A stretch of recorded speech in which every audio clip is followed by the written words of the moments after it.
वंचित आघाड़ी भी ज़्यादा स्ट्रॉन्ग लेवल पे उतरी है। नांदेड़ में क्या उम्मीदवार जाहिर किया, अगर आपको वो साथ बुलाते हैं? नहीं, वंचित आघाड़ी के हालिया दिनों के जलसे में वंचित आघाड़ी विचित्र आघाड़ी बन चुकी है।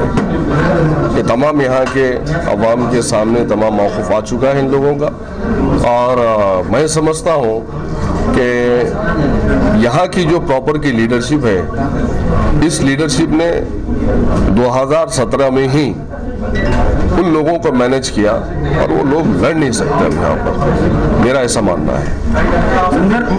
अवैसी साहब ने कहा कि जमानगी कांग्रेस पार्टी आप उनसे आघाड़ी।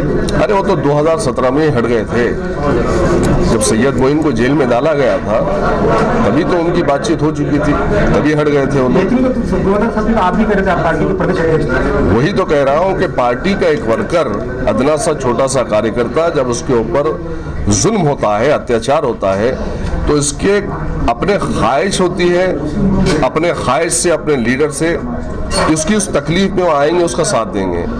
लेकिन जिस तरीके का मौक़िफ़ असदुद्दीन ओवैसी ने 2017 के बल्दी इंतखाबात में अपने आप को जाहिर किया, उससे न सिर्फ सैयद मोइन और इमाम के वर्कर्स बल्कि पूरे नांदेड़ और पूरे महाराष्ट्र के मैसेज चला गया कि अशोक राव के उनके अच्छे ताल्लुकात हैं।